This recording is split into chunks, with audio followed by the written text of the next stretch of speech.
आज भारतीय जनता पक्षाच्या वतीने जी मोठ्या प्रमाणात आम्ही सार्वजनिक गणेशोत्सव स्पर्धांचं आयोजन केलेलं आहे, त्याच्या परीक्षकांच्या सगळ्या वाहनांचा संपूर्ण मुंबईभराचा दौरा आजपासून सुरू होतो आहे। आम्ही सगळ्या मंडळांचं मनापासून धन्यवाद देतो। आजपर्यंत किमान ह्या वर्षी तर नक्कीच मुंबईत ज्या ज्या काही सार्वजनिक गणेशोत्सव स्पर्धा झाल्या त्यामध्ये सगळ्यात जास्त आणि उत्तम प्रतिसाद भारतीय जनता पक्षाच्या या स्पर्धेला मिळाला आहे। 1026 मंडळांनी अर्ज भरून या आमच्या स्पर्धेमध्ये सहभागिता दिली। बरोबरीने त्या स्पर्धेमध्ये जी एंट्री फी प्रवेश फी असते ते निधीसुद्धा सगळ्या मंडळांच्या सहकार्याने त्या ठिकाणी राज्य आणि केंद्रातल्या राहत कोश मदतीच्या कोशाला आम्ही पाठवतो। त्यांनी पाठवला आहे। CM आणि PM दोन्हीकडे ते निधी जो असेल तो जातो आहे आणि त्यामुळे मुंबईतल्या गणेशोत्सव मंडळांची सहभागिता आणि मदत राज्यातल्या आणि केंद्रातल्या मदतीला सुद्धा होते आहे। जवळजवळ 1026 मंडळांचं परीक्षण करायचं आहे। त्यामुळे 30 वाहनं, 90 परीक्षक, प्रत्येक वाहनामध्ये एक ॲडिशनल अतिरिक्त कॅमेरामन, असं मुंबईत आजपासून हे जाळं विणलं जाईल। एक वाहन दिवसाला 3 परीक्षक 15 मंडळांचं परीक्षण करेल। याचा अर्थ 450 मंडळांचं परीक्षण हे एका दिवसात आणि राहिलेल्या 3 दिवसामध्ये संपूर्ण मुंबईतल्या 1026 मंडळांचं होईल आणि त्यानंतर त्यातली जी मंडळं अजून काढली जातील त्यातनं पारितोषिक ठरवलं जाईल। या पद्धतीची सगळ्यात मोठी स्पर्धा भारतीय जनता पार्टी मुंबईने आयोजित केली, ज्यामध्ये मुंबई बँकेने आम्हाला मदत केली, भरीव मदत केली आणि त्याचं श्रेय हे आमचे मुंबई बँकेचे अध्यक्ष प्रवीण दरेकरजी, जे आमचे नेते आहेत, आणि प्रसाद लाडजी यांनाही आम्ही देतो। आणि सर्व कोकण विकास आघाडीच्या कार्यकर्त्यांनी आणि भाजपच्या पदाधिकाऱ्यांनी आपापल्या वॉर्डामधल्या मंडळांना या जोडण्यामध्ये प्रमुख सहभागिता दिली आहे। सर, ज्या पद्धतीने तुम्ही एवढ्या मोठ्या प्रमाणात मंडळ कव्हर होणार आहेत, कुठेतरी येणाऱ्या निवडणुकीच्या दृष्टीने लोकांना जोडण्याचा त्यामागे कार्यक्रम आहे। प्रत्येक गोष्ट नगरपालिका महानगरपालिका निवडणुकीसाठी आम्ही करतो असं नाही। भारतीय जनता पक्षाचा आत्मा हा हिंदू सणांचा वृद्धीचा आत्मा आहे। मुंबईतला भारतीय जनता पार्टी हा मुंबईकरांच्या सणांना आपला सण समजतो आणि म्हणून कोविड असो वा नसो या दोन्ही वेळेला भारतीय जनता पार्टी मुंबईकरांचे सण हे आपले करून त्या ठिकाणी सहभागिता देतात। दुर्दैवाने कोविडच्या काळामध्ये ज्यांनी मुंबईला आपणवलं पाहिजे होतं त्या उद्धवजींच्या शिवसेनेने लालबागच्या राजाला सुद्धा त्या ठिकाणी त्यांची परंपरा खंडित करण्याचा प्रयत्न केला।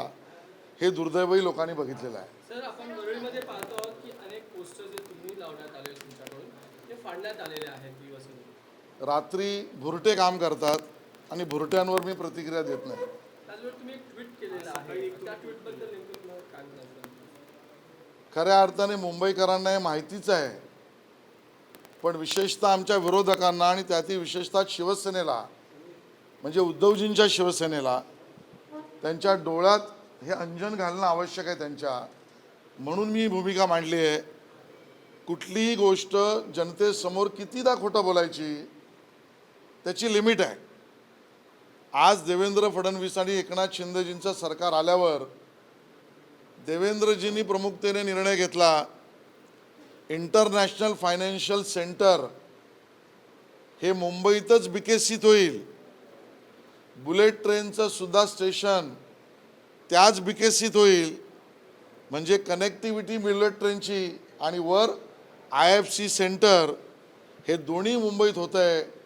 त्यावेळेला मुंबईतना गोष्टी पळवल्या जात आहेत असं म्हणणारे आज तोंड गप्प करून का बसलेत? मुंबईकरांच्या हिताचा निर्णय होतो म्हटल्यावर त्यावर शाबासकीची थाप का देत नाही आहेत? सवाल आमचा आहे. मी माननीय आमचे केंद्रीय मंत्री पियुष गोयलजी यांचंही मनापासून धन्यवाद देईन. सांताक्रूज आणि अंधेरीच्या भागात सिप्स ही एक जवळजवळ 35 वर्षापूर्वी आली, पण 35 वर्षापूर्वी आलेल्या सिप्सला त्यात वाढ करण्याचा प्रयत्न कुठल्याही सरकारने अगोदरच्या केला नाही. आज माननीय मोदीजींच्या नेतृत्वामध्ये पियुष गोयलांनी त्या ठिकाणी 200 कोटी रुपये खर्च करून एक आंतरराष्ट्रीय केंद्र उभं करण्याचं ठरवलं, ज्यामधून 5 लाख नोकऱ्यांच्या निर्मितीचं काम होणार आहे, ज्याचा फायदा मुंबईकरांना होणार आहे, राज्याला होणार आहे. जवळजवळ 30,000 कोटीची निर्यात होणार आहे. मग एका बाजूला IFC सेंटर, दुसऱ्या बाजूला त्याच मुंबईमध्ये सिप्समध्ये आंतरराष्ट्रीय हे केंद्र, ज्यातनं नोकऱ्यांची निर्मिती, हे सगळं काम ज्यावेळेला मोदीजींचं आणि देवेंद्रजींचं आणि शिंदेजींचं सरकार करते आहे, त्यावेळेला गुजरातला पळवलं बोलवणारे या पेंग्विन सेनेचे पेंग्विनांची तोंड कराचीच्या तळावामध्ये का डुबलेली आहेत, हा आमचा सवाल आहे. दुसरीकडे शिवसेनेच्या प्रवक्त्या म्हणतात की कमळाबाई तर आधीपासून शिवसेना प्रमुख म्हणतात, मग आत्ताच तुमच्या का झाली? नाही, खरं तर प्रवक्त्या ह्या कधीच्या प्रवक्त्या झाल्या आहेत, त्या कुठल्या पक्षात होत्या आधी, यांचं त्यांनी स्पष्टीकरण करावं. आणि थेट सांगतोय, यापुढे कमळाबाई म्हटली तर पेंग्विन सेनेनेच आम्ही उल्लेख करू, आणि त्याच्यापेक्षाही भयंकर शब्द आमच्या आणि आमच्या सगळ्या सहकाऱ्यांकडे आहेत. पळता भुई थोडी होईल, तोंड गप्प केली तर वाचाल, एवढं स्पष्ट सांगतो. भास्कर जाधव म्हणतात की कुठेतरी सत्ता आणायची होती आणि पुढे आणायची म्हणून दंगली घडवण्याचा प्रयत्न केला जातो. यांचा मागे पण अनेक, मग ते हनुमान चालीसा असेल किंवा इतर मार्गात आषाढांचा कालचा ज्या पद्धतीने काय भास्कर संजय गायकवाड बुलढाण्यामध्ये देखील 2 गटांमध्ये तुफान राडा झाला. बघा, या सगळ्या विषयामध्ये मी प्रतिक्रिया देणार नाही. खऱ्या अर्थाने या सगळ्या विषयामध्ये भास्कर जाधवांचं बोलणं सुद्धा अप्रासंगिक आहे, कारण ते पक्षाचे कुठल्या अध्यक्ष होते आणि आता कुठल्या पक्षाचे नेते काय झाले. त्यामुळे ज्यांच्या निष्ठांवरच प्रश्न आहे, त्यांच्या प्रश्नांवर मी उत्तर देणार नाही. शेवटचा महत्त्वाचा प्रश्न, उद्या जे आहे केंद्रीय गृहमंत्री अमित शहा येत, नेमका कसा दौरा असेल आणि काय बैठका होऊ शकतील, नजरा लागू आहेत या दौऱ्याकडे राजकीय? उद्या केंद्रीय मंत्री माननीय गृहमंत्री अमित शहाजी मुंबईत येत आहेत. ते गणेश भक्त असल्यामुळे, खऱ्या अर्थाने गणरायाचे सेवक असल्यामुळे दरवर्षी मुंबईतल्या गणेशोत्सवांना ते भेटी देतात. लालबागचा राजा असेल, वांद्रे पश्चिम सार्वजनिक गणेशोत्सव मंडळ असेल, या सार्वजनिक गणेशोत्सव मंडळांना ते भेटी देऊन दर्शन घेणार आहेत. स्वाभाविक आहे, त्यानंतर माननीय मुख्यमंत्री एकनाथ शिंदेजी वर्षा निवासस्थानी त्यांच्या गणरायाचं आगमन झालं आहे, त्या ठिकाणी दर्शन घेतील. स्वाभाविकता माननीय उपमुख्यमंत्री आमचे नेते देवेंद्र फडणवीसजी यांच्या घरच्या गणरायाला सुद्धा त्या ठिकाणी दर्शनाचा लाभ ते घेणार आहेत. आणि बरोबरीने या सगळ्याबरोबर अमित शहाजी आलेत, याचा अर्थ पुढच्या राजकीय भारतीय जनता पक्षाच्या विजयाची मुहूर्तमेढ हे केल्याशिवाय ते राहणारच नाहीत. आणि म्हणून आमची भारतीय जनता पक्षाची प्रदेशाची कोर कमिटी माननीय अमित शहाजींबरोबर बैठक होईल देवेंद्र फडणवीसांच्या निवासस्थानी. मुंबईच्या प्रमुख पदाधिकारी, नेते, आमदार, खासदार यांची बैठक त्या ठिकाणी माननीय अमित शहाजी, माननीय देवेंद्रजी आणि माननीय बावनकुळेजींबरोबर त्या ठिकाणी होईल. आणि स्वाभाविकता त्या सगळ्यानंतर एका शाळेच्या उद्घाटनाचा कार्यक्रम पवईला आहे, त्या ठिकाणी ते शाळेचं उद्घाटन करून मग दिल्लीला प्रस्थान करतील. शेवटचा प्रश्न सर, कुठेतरी वाद जो आहे दसरा मेळाव्याचा पुन्हा कोर्टात जाण्याची शक्यता दिसते आहे. ज्या पद्धतीने दोन्ही पक्ष, आता शिंदे गटाने शिवसेनेने आग्रह धरलेला आहे शिवसेनेचा, मी यावर भाष्य करणार नाही. सबसे बस हिंदी में जानना चाहेंगे सबसे पहले कि जिस तरीके से सामना मुखपत्र में तंज कसा गया था, उसका करारा आपने जवाब दिया है, इसे आप कैसे देखते हैं?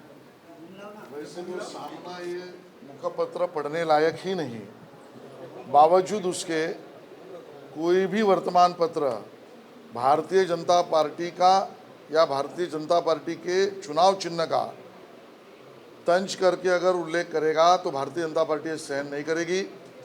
हमने बहुत सम्मानपूर्वक सामना के संपादक उद्धव जी को पत्र लिखा है कि आप इस प्रकार से अगर तंज करेंगे तो इसके आगे आपकी बची हुई शिवसेना को हम पेंगुइन सेना कहे क्या, ये सवाल उठाया है।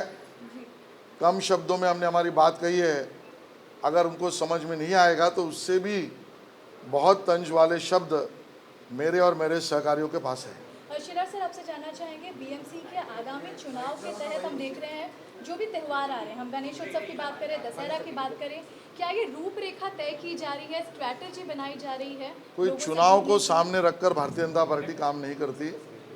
जी, मुंबई में गोविंदा उत्सव हो, नवरात्र उत्सव हो, गणेशोत्सव हो या नए साल की गुड़ी पाड़वा की यात्राएं हो, ये मुंबईकारों के जीवन का यानी प्राण का आत्मा है जी, और मुंबई वासियों का साथ ये भारतीय जनता पार्टी का स्वाभाविक कर्तव्य है।